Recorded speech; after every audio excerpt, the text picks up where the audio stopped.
Olá, nossa aula hoje é sobre inclusão educacional e respeito à diversidade. Para falar desses temas tão importantes no nosso cotidiano, nós vamos falar um pouquinho utilizando a legislação, a Constituição, a LDB, a Resolução 4, que é a focada nas diretrizes operacionais do AEE, e vamos utilizar também um pouquinho da autora Mantuan, num dos primeiros livros dela, que é o Inclusão, Por quê, Pra quê e Para quem. Quer estudar para concursos? Estude no Semaf Cursos Preparatórios, materiais atualizados e aulas 100% online. Primeiramente, o que vocês têm que ter claro? A minha grande preocupação é formar conceitos, principalmente para quem vai fazer uma prova por temas que não tem bibliografia. A pessoa tem que ter os conceitos bem formados. Então, primeira coisa, qual o conceito de educação inclusiva? Gente, educação inclusiva não é a mesma coisa que educação especial, tá bom? Então, muita gente fala errado no dia a dia e isso pode confundir na hora da prova. Educação inclusiva é quando envolve a educação da diversidade mesmo, a educação do pobre, do rico, do negro, do branco, a educação especial, enfim, é a inclusão dos excluídos. E educação especial, ela está dentro da educação inclusiva, mas não são sinônimos, ok? Então isso tem que ficar primeiramente bem claro. Então, feito esse primeiro conceito, educação inclusiva é a educação da diversidade. Inclusão educacional é incluir pobres, negros, ricos, deficientes, pessoas com níveis culturais diferentes. Então, vamos ver o que fala a Constituição, a lei sobre a inclusão, nessa primeira parte de trabalho com esse tema. Então, começando aqui. A Constituição Federal, ela é um documento, uma norma legal que ela cai em todos os concursos e vocês precisam, portanto, ter conhecimento, A Constituição, o artigo que fala da inclusão para nós, da inclusão educacional, para ser mais específico, é o artigo 208. O artigo 208, ele fala do dever do Estado. Então, ele estabelece os deveres do Estado, tá? Entre os deveres do Estado, ele diz que o dever do Estado com a educação será efetivado mediante a garantia de atendimento educacional especializado aos portadores de deficiência, preferencialmente na rede regular de ensino. Então, aqui é uma frase, mas ela já diz muito. Então, vamos focar nessa frase, olha. Atendimento educacional especializado. O atendimento educacional especializado é que deve ser preferencialmente realizado na rede pública. Então, muitas pessoas já confundiram isso, achando que é o aluno da inclusão que tem que estar na rede pública. Não, a educação é direito de todos. Quando a Constituição fala educação direito de todos, ela inclui brancos, negros, ricos, pobres, normais, deficientes, enfim. Todos têm direito. Pode ter autismo grau 10, não importa. A educação é direito.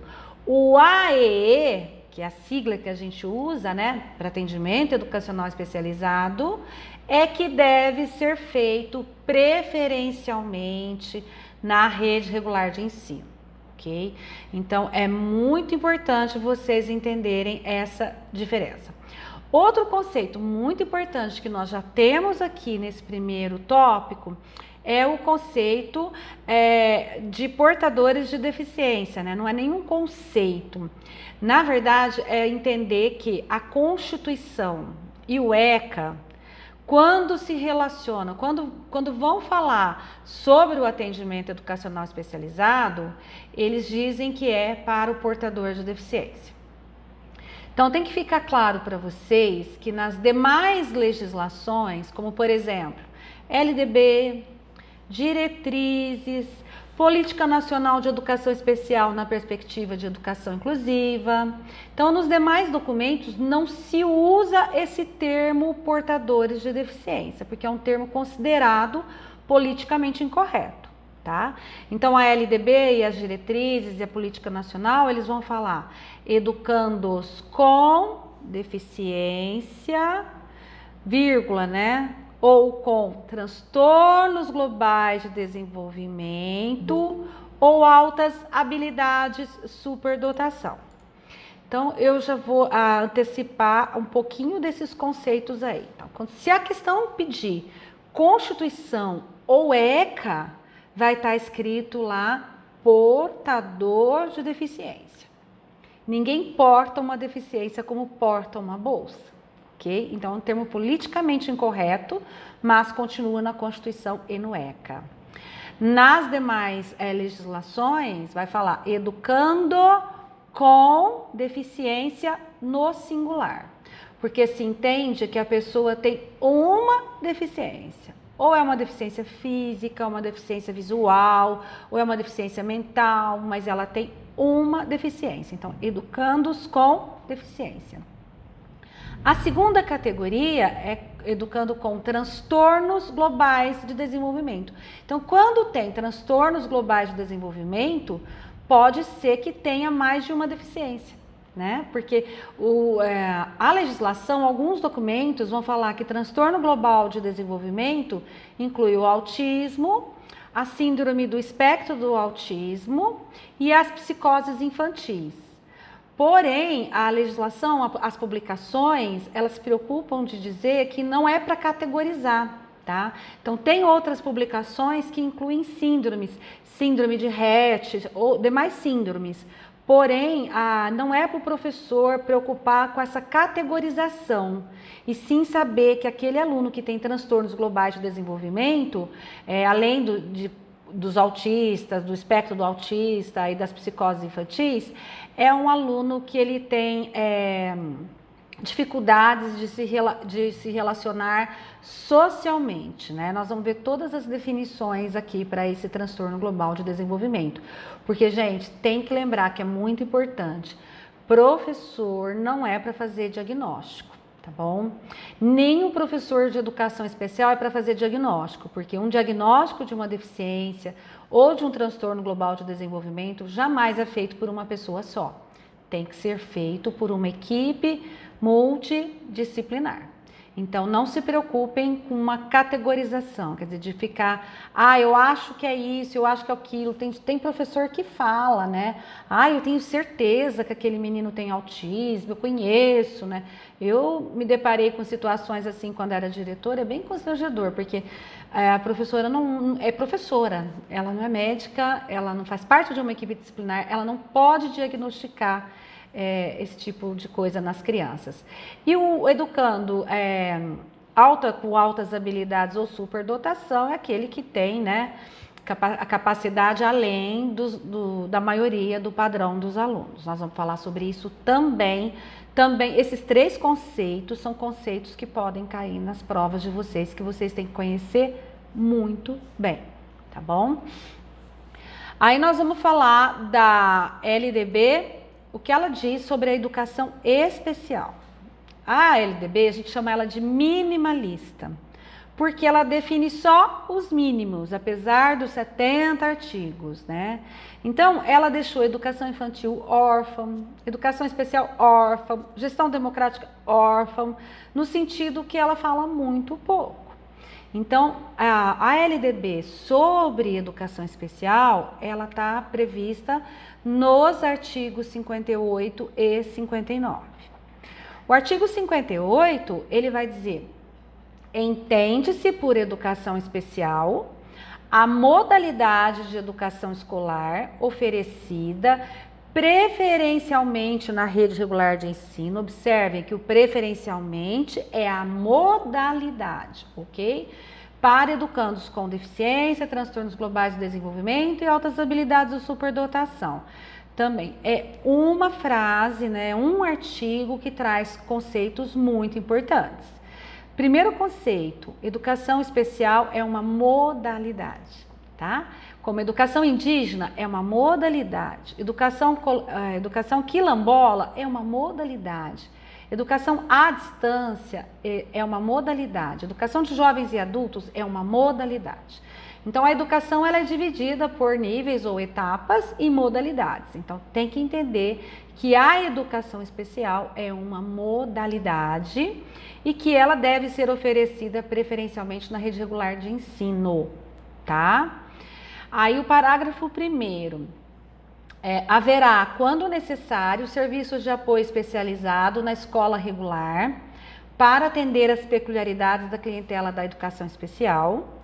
E o parágrafo 2º, ele diz que o atendimento educacional será feito em classes, escolas ou serviços especializados, sempre que em função das condições específicas dos alunos não for possível sua integração nas classes comuns de ensino regular. Então, esses dois parágrafos, o 1º e o 2º, eles são muito polêmicos, né? Então, normalmente em concurso, cai esse livro da Mantuan. E ela questiona esses dois parágrafos, ela discorda desses dois parágrafos, né? Tem um capítulo no livro da Mantuan, nesse livro Inclusão Escolar, nesse livrinho que eu coloquei aqui hoje, que ele se chama Questão Legal. E aí nesse capítulo ela diz que a LDB fere a Constituição. Por quê? Ela entende, tá, gente, a interpretação dela, de que a LDB abre exceções. E na concepção da Mantuan, a educação é direito de todos devem estar no ensino regular, ela prevê uma inserção de forma radical, então não pode ter exceções. Então ela diz que a LDB está contra a Constituição. Agora eu vou falar um pouco da minha parte, do que eu entendo, né? Eu acho que há um equívoco de interpretação dessa autora, né? Por quê? Porque o parágrafo diz, vou ler de novo, vocês prestem bastante atenção comigo. Haverá, quando necessário, serviços de apoio especializado na escola regular para atender as peculiaridades da clientela da educação especial. Então, não está tirando o menino da sala, não está separando, tá? Tá falando que vai ter serviços de apoio especializado, que é o intérprete em Libras, é o Braille, né? Sempre que for necessário, haverá esse tipo de serviço, né? E aí, vocês grifem, quem tá com a apostilinha, haverá, quando necessário, serviço de apoio especializado na escola regular. Então, não está abrindo uma exceção, ok? Então, eu não vejo assim. O parágrafo 2º, também, que ela fala que é uma exceção, também não vejo assim. Vamos a ele, ó. O atendimento educacional, né, o atendimento educacional especializado, será feito em classes, escolas ou serviços especializados, sempre que em função das condições específicas dos alunos não for possível sua integração nas classes comuns. Então, de novo, não está tirando o menino da sala. Está dizendo que o atendimento educacional poderá ser feito em classes especializadas quando não for possível a integração na classe comum, mas não está criando uma classe especial, ok? Então, o conceito básico é esse, que todas as crianças, educandos com deficiência, transtornos globais de desenvolvimento, altas habilidades, superdotação, devem estar no ensino regular. Esse é o primeiro conceito, tá bom? E que cai muito porque é muito polêmico, muito questionado. Continuando aí na LDB, a LDB diz que os sistemas de ensino assegurarão aos educandos com deficiência, transtornos globais de desenvolvimento e altas habilidades de superdotação, currículos, métodos, técnicas, recursos educativos e organização específicos para atender às suas necessidades. O que é importante aí? Vocês devem grifar na apostila o sistema de ensino. Por quê? Porque quando se pergunta lei, eles querem saber o que é dever de quem? Lei é dever, né? Deveres e direitos. Então, o que é dever do professor? O que é dever da escola? O que é dever do sistema de ensino? Então, tem que ficar muito claro para vocês que este é um dever do sistema de ensino. O sistema de ensino é que assegurarão, então grifem, assegurarão, quer dizer, garantirão, né? currículos, métodos, técnicas, recursos educativos e organização específicos para atender às suas necessidades, terminalidade específica para aqueles que não puderem atingir o nível exigido para a conclusão do ensino fundamental, em virtude de suas deficiências, e aceleração para concluir em menor tempo o programa escolar para os superdotados. Professores com especialização adequada em nível médio superior, grifem aí também, que vocês costumam errar muito isso na prova, né? Já vou explicar. Eles falam assim, mas como professor nível médio, né? Parece que a moçada que formou aí depois dos anos 2000 e pouco se esquece que existe magistério, né? E o magistério, ele também vem com habilitação, e o magistério é nível médio, tá bom? Então, professores com especialização adequada, não está dizendo especialização, não quer dizer pós, certo? Não quer dizer pós, necessariamente. Então, a especialização, ela pode ser o próprio magistério que tinha, né? Antigamente o estado de São Paulo não tem mais. Há outros estados que ainda mantêm o magistério de nível médio, mas alguns já saíam com habilitações, né? Então, tanto professores com especialização adequada em nível médio, que é o magistério, ou superior, que pode ser a pedagogia, pode ser o normal superior, ok? Então, nível médio ou superior para atendimento especializado, bem como professores do ensino regular, grifem aí, professores do ensino regular capacitados para a integração desses educandos nas classes comuns. Educação especial para o trabalho, né? E acesso igualitário aos benefícios dos programas sociais suplementares, disponível para o respectivo nível do ensino regular. Que o professor de educação especial, ele não tem que exagerar, né, diante dos outros, como se ele tivesse saberes específicos. Mas esses professores, eles têm que saber os conceitos, os conteúdos, saber os conceitos do professor do ensino regular. E o professor do ensino regular, que é o alfabetizador, que não é o professor de educação especial, ele também tem que ter saberes da educação especial. Então, os dois professores têm que atuar junto. Em nenhum momento, nenhuma legislação, nenhum autor vai dizer que o professor de educação especial substitui o professor de ensino regular ou vice-versa, de jeito nenhum, tá bom? Mas tanto o professor do ensino regular como o professor de educação especial, eles têm que trabalhar de maneira articulada e ambos têm que conhecer o trabalho, os saberes, os conhecimentos um do outro. Então, isso é muito importante, tá bom? O artigo 59A, ele é recente, né? E tudo aquilo que é mais novo na legislação também tende a cair nas provas. O artigo 59A, ele diz que o poder público deverá instituir um cadastro nacional de alunos com altas habilidades ou superdotação, matriculados na educação básica e na educação superior, a fim de fomentar a execução de políticas públicas destinadas ao desenvolvimento pleno das potencialidades desse alunado, né? Então, sobre isso, seria muito interessante vocês lerem. Eu tenho um vídeo no canal, vou recomendar também, tá? É um vídeo que se chama Desenvolver Capacidades e Talentos, né? Esse livro da Zenita Guenter, ele vai falar especificamente do superdotado. Por quê? Antigamente a gente achava que era muito raro uma pessoa ser superdotada, né? Então é o CDF de matemática, ele acerta todas as questões, então era muito raro. E hoje as pesquisas mostram que há muitos, muito mais superdotados do que a gente possa imaginar. Então, o superdotado, ele não é necessariamente o menino inquieto, que dá problema de comportamento, não é aquele que é bom de matemática só, né?